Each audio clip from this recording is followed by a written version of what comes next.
오늘 우리에게 주신 하나님 말씀 같이 보겠습니다. 마가복음 6장 1절로 6절의 말씀입니다. 마가복음 6장 1절로 6절의 말씀 우리 같이 한 목소리로 합독하도록 하겠습니다. 다 찾으셨습니까? 네, 우리 같이 읽습니다. 시작. 예수께서 거기를 떠나사 고향으로 가시니 제자들도 따르니라. 안식일이 되어 회당에서 가르치시니 많은 사람이 듣고 놀라 이르되 이 사람이 어디서 이런 것을 얻었느냐? 이 사람이 받은 지혜와 그 손으로 이루어지는 이런 권능이 어찌 됨이냐? 이 사람이 마리아의 아들 목수가 아니냐? 야고보와 요셉과 유다와 시몬의 형제가 아니냐? 그 누이들이 우리와 함께 여기 있지 아니하냐 하고 예수를 배척한지라. 예수께서 그들에게 이르시되 선지자가 자기 고향과 자기 친척과 자기 집 외에서는 존경을 받지 못함이 없느니라 하시며 거기서는 아무 권능도 행하실 수 없어 다만 소수의 병자에게 안수하여 고치실 뿐이었고 그들이 믿지 않음을 이상히 여기셨더라. 아멘. 오늘 이 말씀을 가지고 전적인 은혜 복음 23번째 말씀을 우리 함께 다루도록 하겠습니다. 자, 오늘 주님의 사역은 갈릴리 나사렛, 주님의 고향이죠. 이 고향을 향해 가고 있었습니다. 제자들과 함께 고향에 가셔서 회당에 들어가 복음을 전하셨는데, 여러분, 고향이라는 곳은 언제나 우리에게 남다른 추억과 감정을 불러일으키는 장소이지 않습니까? 여러분, 제가 예전에 제가 봉천동에서 컸거든요. 그래서 아내와 데이트를 할 때 아내를 데리고 마치 무슨 성지순례 하듯이 우리 봉천동을 데려간 적이 있었어요. 그래서 가가지고 제가 이렇게 놀았던, 방황했던 보라매 공원 이렇게 있고, 제가 다녔던 당곡고등학교 교정 안에까지 들어가가지고 당곡고등학교도 이렇게 보여주고, 또 제가 다녔던 당곡초등학교 이렇게 보여주고, 초등학교 옆에 골목을 들어가면요, 그 당시에 1,000원이면 수제버거를 먹을 수 있는 집이 있었어요. 계란을 후라이 해가지고 다 패티를 구워가지고 탁탁탁 해서 싸주시는데, 거기에 샐러드하고 이런 것밖에 안 들어갔는데 고기하고 계란 이렇게 들어갔는데 너무 맛있었어요. 그리고 그 집이 또 뭐가 유명했냐면 즉석 떡볶이. 그 당시에 이것도 1,000원이었어요. 그래서 아주머니가 떡볶이를 하시고 라면을 끓인 다음에 떡볶이를 이렇게 위에다가 라면을 탁 부어주시면 라볶이가 되는 거잖아요. 그거를 얼마나 먹고 컸는지 몰라요, 저희가. 그래서 거기도 같이 가보고 제 애들도 데려갔던 것 같아요. 그래가지고 그걸 먹여주면서 예전의 추억을 떠올렸던 적이 있었는데, 여러분, 이렇듯 우리가 고향에 가면 참 특별한 기분이 들잖아요. 또 거기서 함께 자라났던 친구들 생각도 많이 나고요. 여러분, 유대인들도 특히 동족에 대한 사랑이 굉장히 컸습니다. 이방인의 사도였던 바울도 로마서 9장 2절 3절의 말씀을 보면 믿지 않는 자기 민족에 대한 그 사랑과 고통을 이렇게 표현했는데, 뭐라고 말씀하냐면, 제가 세 번역으로 읽어드릴게요. 나에게는 큰 슬픔이 있고 내 마음에는 끊임없는 고통이 있습니다. 나는 육신으로 내 동족인 내 결애를 위하는 일이면 내가 저주를 받아서 그리스도에게서 끊어질지라도 달게 받겠습니다 라고 이야기할 정도로 동족에 대한 마음이 컸는데, 오늘 예수님도 나사렛 가신 이유가 있는 것이죠. 왜요? 그곳에는 내가 알고 내가 구원해야 할 영혼들이 있었기 때문인 것이죠. 예. 그 동네에 눈에 선한 풍경들 뿐만 아니라 거기에 내가 아는 한 사람 한 사람이 다 하나님 나라의 복음을 들어야 할 사람들이었기 때문에 주님 그곳에 가신 것인데, 당시 상황이 어땠냐면요, 예수님의 가족들도 예수님이 그리스도라는 것을 믿지 않고 있었어요. 그래서 예수님의 형제 중에 한 사람은 명절에 예수가 예루살렘에 가지 않고 집에 있는 것을 보면서 유명해지기를 원하면서 왜 여기에 이러고 있냐라고 할 정도로 예수님의 사역을 오해하고 있었고, 그리고 우리가 마가복음 3장에서 배웠던 것처럼 예수님의 가족들이 예수님 사역하시는데 찾아와가지고 뭐라고 그랬어요? 얘가 미쳤다는 소리를 듣고 우리가 붙들러 나왔다 이렇게 말씀했잖아요. 그러니까 가족들마저도 아직 예수 그리스도께서 그리스도로 메시아로서의 사역을 하고 있다는 것에 대해서 온전히 알지 못하고 있는 그런 상황이었습니다. 그러니 여러분 생각해 보세요. 이런 가족과 또 그 지역 자신의 고향의 사람들이 얼마나 마음에 큰 영적 부담이고 기도 제목이었겠습니까? 그래서 주님이 가신 거예요. 그래서 가셔서 제자들을 이끌고 가셔가지고 안식일에 회당에서 예수님 말씀을 가르치시는데 사람들이 막 놀라는 거예요. 그리고 한쪽에서 또 수근수근 대기 시작하는 거예요. 여러분 2절 말씀을 한번 보시기 바랍니다. 2절 말씀. 자, 같이 한번 읽습니다. 시작. 안식일이 되어 회당에서 가르치시니 많은 사람이 듣고 놀라 이르되 이 사람이 어디서 이런 것을 얻었느냐? 이 사람이 받은 지혜와 그 손으로 이루어지는 이런 권능이 어찌 됨이냐? 예, 여기 본문에 보면 이 사람이 어디서 이런 것을 얻었느냐? 예, 한동안 고향을 떠났다 돌아왔잖아요. 그리고 그의 지혜와 그 손의 권능은 어찌 됨이냐? 라고 말하는데 여러분 이게 어떤 뉘앙스냐면은 그 뉘앙스가 3절에 나와 있습니다. 이 사람이 마리아의 아들 목수가 아니냐? 야고보와 요셉과 유다와 시몬의 형제가 아니냐? 그 누이들이 우리와 함께 여기 있지 아니하냐 하고 예수를 배척한지라. 무슨 뜻입니까? 야, 내가 너를 훤히 아는데 우리가 너의 어머니를 알고 너의 아버지를 알고 너희들의 직업을 알고 너희 자녀들을 알고 너희들이 어려서 어떻게 컸는지를 아는데 너가 그리스도라고? 라고 말하면서 비록 예수님의 가르침과 그 권능이 굉장했지만 믿지 않고 배척해버렸던 것입니다. 여러분 제가 예전에 김천에서 사역했습니다. 경상북도 김천에서 사역을 하는데 우리 교회에 찬양인들로 굉장히 잘하시는 집사님이 있었어요. 정말 대단할 정도로 찬양을 그렇게 은혜롭게 인도하시는데 그분이 찬양 사역이 끝나면 저에게 늘 하시던 말씀이 있었어요. 그게 뭐냐면 자기는 찬양하는 게 너무나 감사하고 좋은데 성도들이 내 삶을 안다는 거예요. 그때 거기서 만났던 성도들이 찬양하다 보면 이렇게 다 이게 자리에 앉아 계시는 거예요. 그때 거기서 나를 알았던 사람들이 내가 찬양하는 모습을 보고 있으면 은혜가 되겠냐라고 하면서 늘 자신의 과거의 모습에 매이셔서 힘들어 하시는 거예요. 그래서 우리가 예수 믿고 새 사람 됐지 않았냐라고 하지만 그 부분에 늘 매여 계시는 거예요. 왜냐하면 김천이라는 지형이 이렇게 닫힌 지형이에요. 그래가지고 그 김천에서는요, 교회고 사람이고 한 번 분란이 일어나고 갈등이 일어나잖아요. 그러면 그 지역 사람들이 완전히 터부시합니다. 이 지역 안에 누구네 집 밥숟가락이 몇 개 있는지까지도 다 아는 그런 사람들끼리 모여 살고 있기 때문에 굉장히 이런 닫힌 구조를 가지고 있어요. 그러니까 사람들이 이 과거에 매여서 은혜의 통로로 하나님 날 사용하기를 원하시는데 그렇게 온전히 자유함으로 자신을 드리지 못하는 모습들을 많이 보게 되어졌습니다. 여러분 우리도 누구에게 복음 전하는 게 제일 어려워요? 가족 그리고 친구에게 복음 전하는 게 제일 어렵잖아요. 왜요? 우리를 훤히 들여다보고 있으니까요.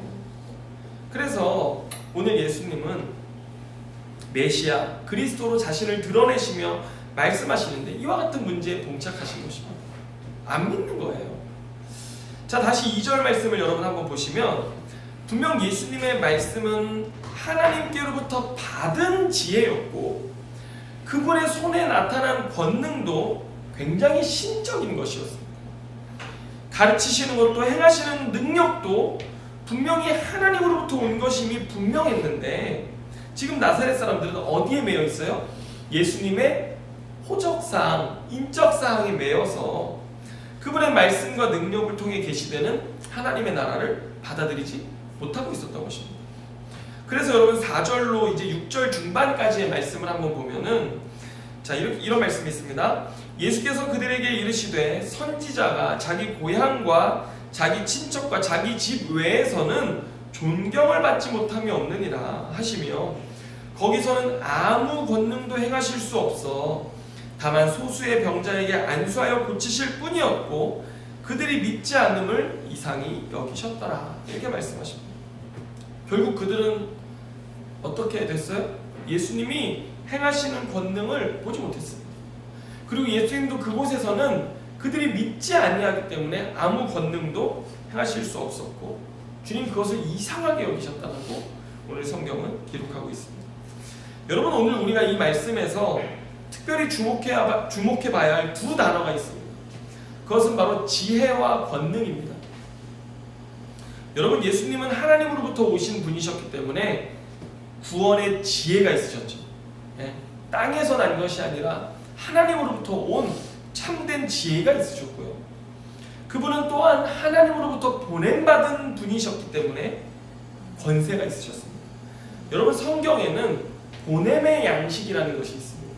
이게 뭐냐면, 여러분, 우리가 예전에 이렇게 영화 같은 걸 보면은 편지를 써가지고 영주가 자기 도장을 딱 찍어가지고 보내주면 이것을 가지고 가는 사람은 어떤 사람이었어요? 그 영주 자신의 메시지를 전달하는 사람이면서 영주의 권한과 권세를 동일하게 갖고 갔었잖아요.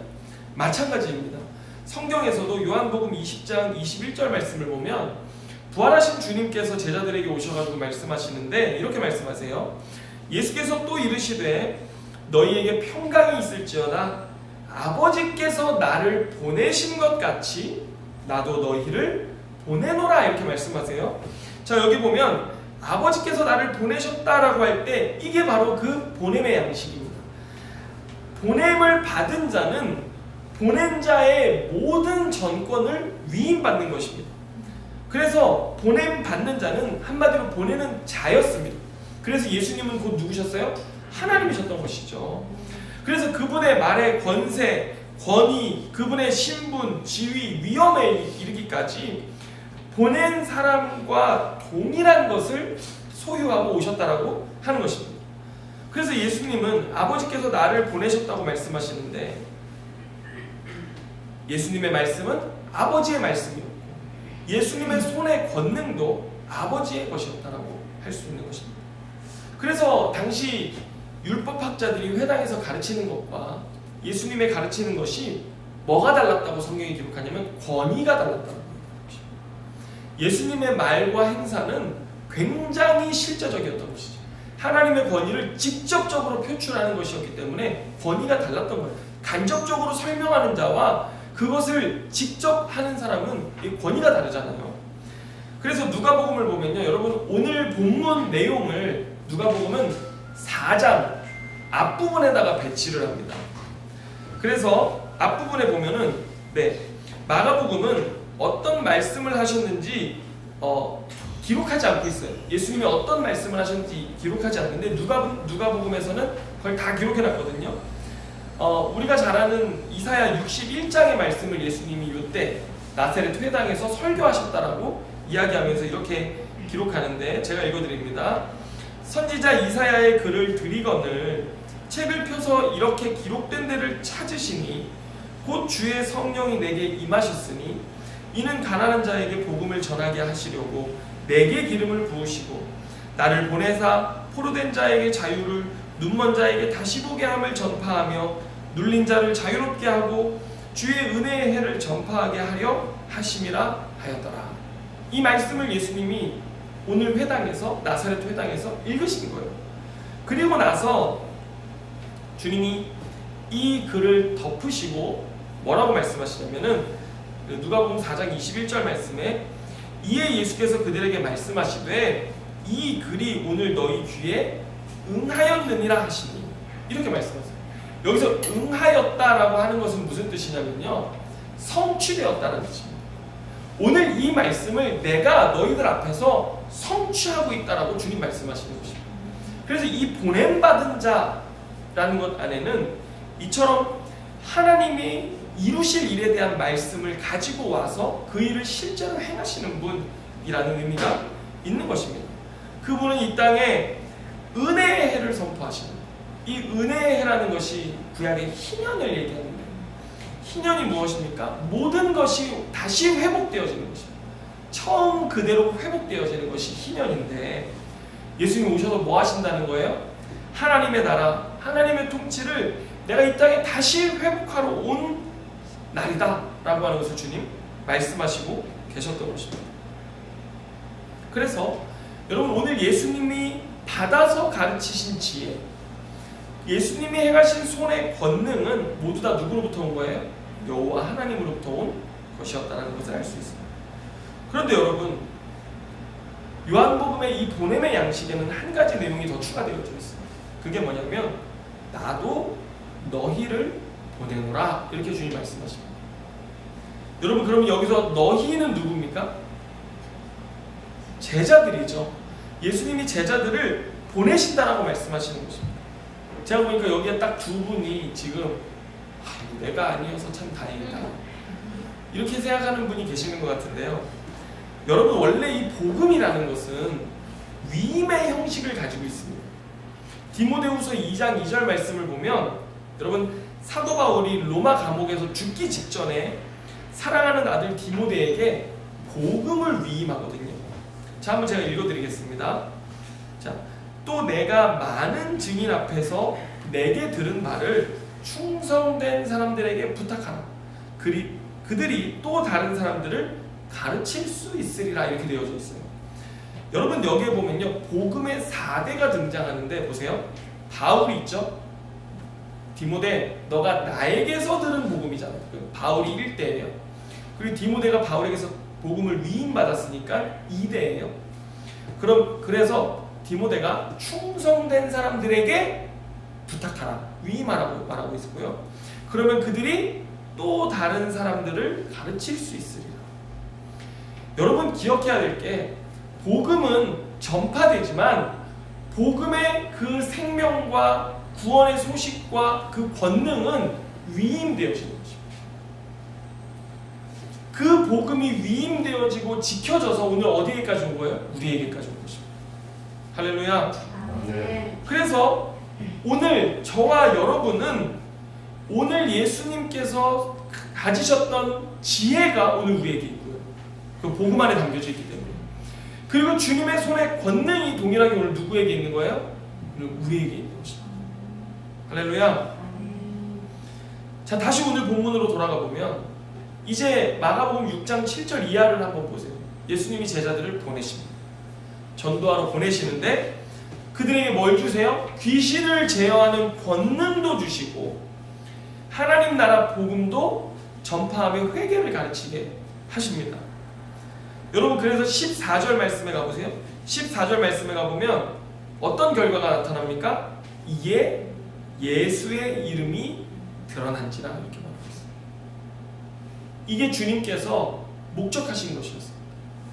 하나님으로부터 오신 주님이 우리에게 하나님의 구원의 지혜와 지식을 주시고, 그리고 그 구원 안에 담겨져 있는 놀라운 하나님의 백성의 권능도 우리에게 주셔서 우리가 그것을 가지고 예수를 드러내고, 예수 그리스도는 이 땅에서 모든 사역을 행하심으로써 누굴 드러내셨어요? 아버지를 드러내셨죠. 이렇게 해서 우리가 하나님 아버지를 드러내는 삶을 살도록 주님 우리를 부르셨는데, 여러분 보세요. 우리 복음 가졌잖아요. 그렇죠? 우리 복음 가졌고 이 구원의 지혜와 그 다음에 능력을 가지고 있어요. 권능을 가지고 있어요.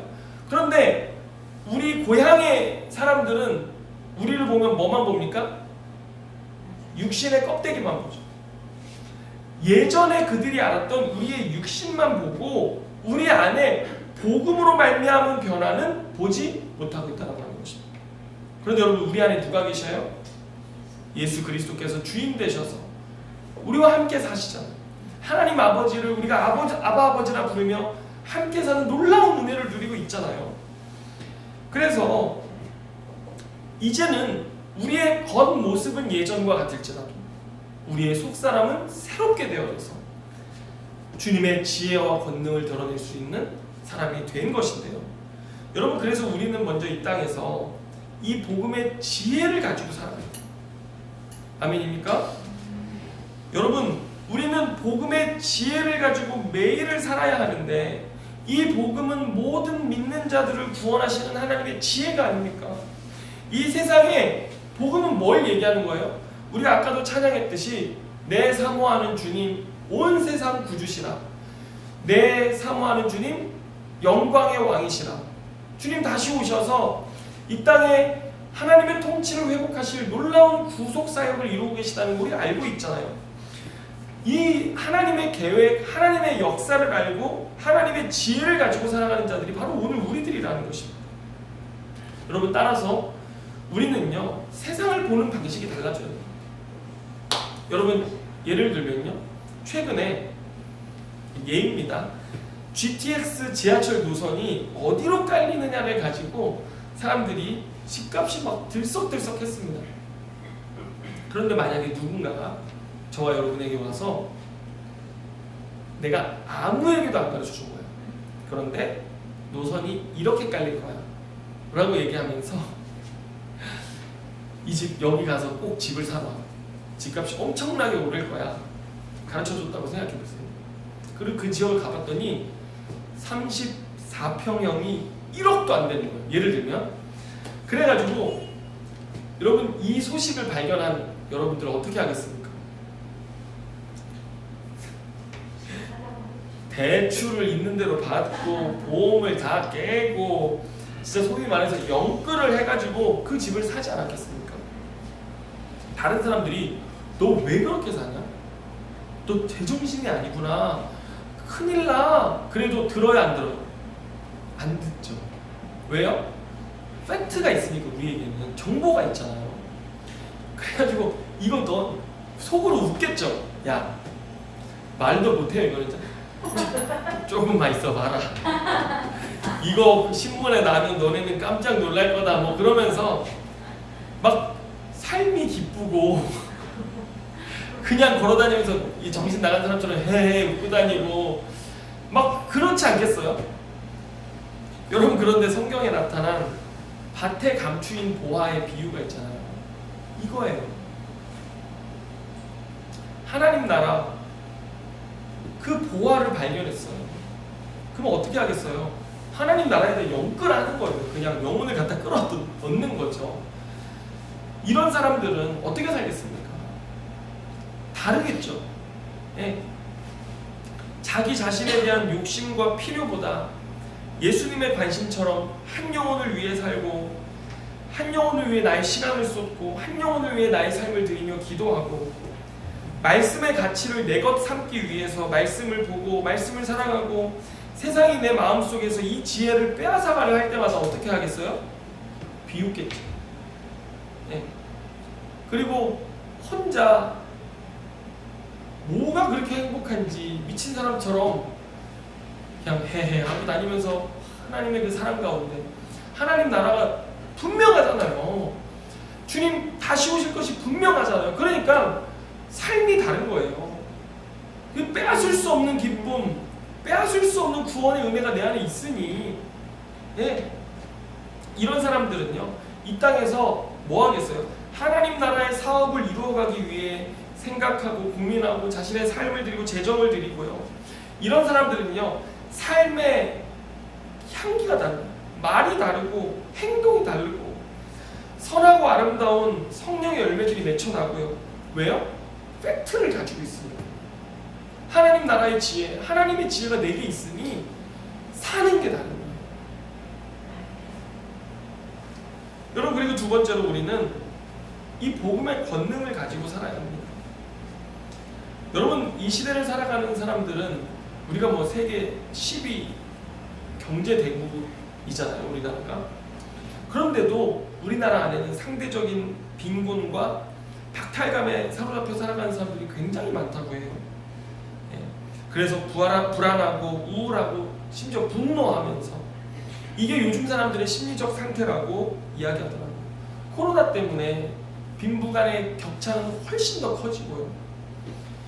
뭐 더 심해졌다라고 이야기를 하고 있는데, 여러분, 그러나 복음은 무엇입니까? 우리를 살게 하는 하나님의 능력이요. 그리고 온 땅을 새롭게 창조하시며 회복하시겠다라고 말씀하셨던 하나님의 능력이요 생명입니다.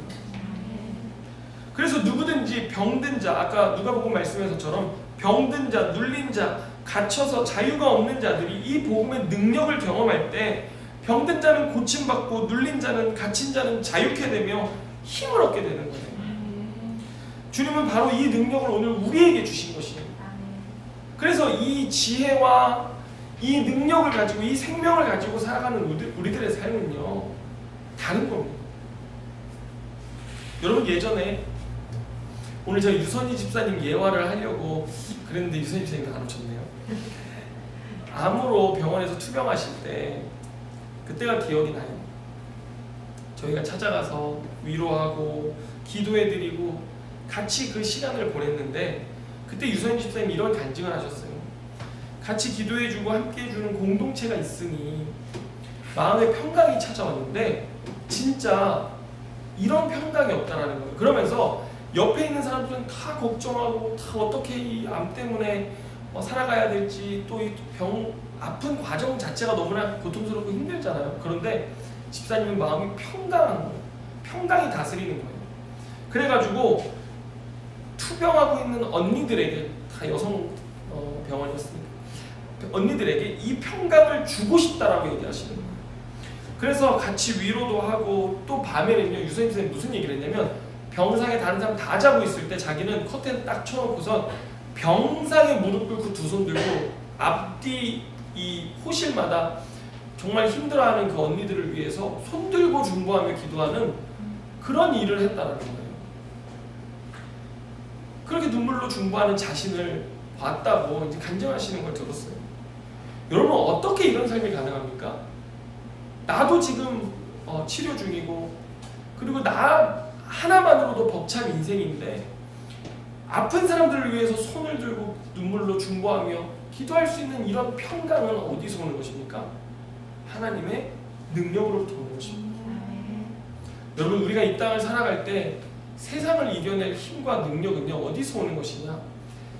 하나님 나라의 지혜, 하나님이 이 땅을 이끌어 가시는 하나님의 계획에 그 하나님의 구원의 계획을 우리가 복음 안에 알기 때문에 그리고 오늘 우리의 삶이 이 땅에서 하나님과 뚝 떨어져서 사는 것이 아니라 하나님 영생, 생명을 가졌잖아요. 하나님과 이제 우리가 연결됐잖아요. 그 생명이 내 안에 있고 내가 주님 안에 있으니 주님 다시 오실 때까지 우리의 삶, 그 부활 생명, 복음의 생명을 가지고 우리가 살아가는 거예요. 그러니까 우리는 있어도 또는 없어도 넘쳐도 부족해도 우리의 삶은 어때요? 다른 거예요. 그거에 의존하는 것이 아니라 주님께 우리의 삶이 연결되어져 있다라고 하는 것입니다. 여러분 그래서 오늘 우리의 삶은요 특별히 나사렛에서의 우리의 삶입니다. 여러분 이 초점이 중요합니다. 우리를 모르는 세상에서의 삶이 아니라 나사렛에서의 우리의 삶이어야 돼요. 우리의 삶은 이 확실한 주님의 지혜와 권능에 붙잡히고 사로잡혀 살아가는 삶이 되어져야 됩니다. 우리의 이 나사렛에서 나를 훤히 아는 사람들 그 속에서 나의 역할은 뭐냐면 나를 놀랍게 변화시킨 주님의 복음의 증거를 이런 삶의 태도와 가치 그 다음에 모습으로 태도로 우리가 드러내는 거예요. 그것이 우리의 유일한 역할입니다.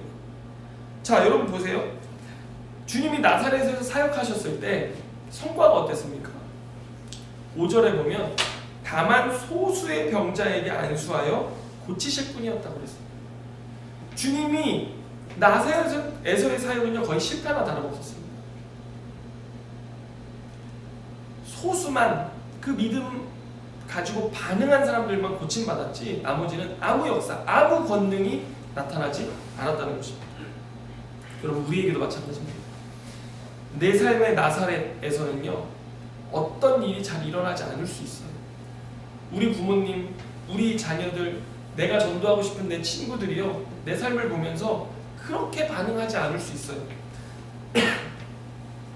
그러나 우리의 삶에 예수님도 열매가 작았잖아요. 우리의 삶에도 설령 내 삶의 열매가 작다 할지라도 그 일 때문에 아까 사도 바울처럼 내 동족, 내 결례를 위하는 일이라면 그리스도에게서 내가 끊어질지라도 관계없다라고 할 정도로 그런 애통함과 아픔이 내 안에 있을지라도 여러분 우리는 어떻게 해야 돼요? 신실한 나사렛에서의 우리의 역할은 주님의 지혜와 주님의 능력으로 살아가는 내 모습을 보여주는 역할. 예수 그리스도를 드러내는 역할, 여기에 집중해야 된다고 하는 것입니다.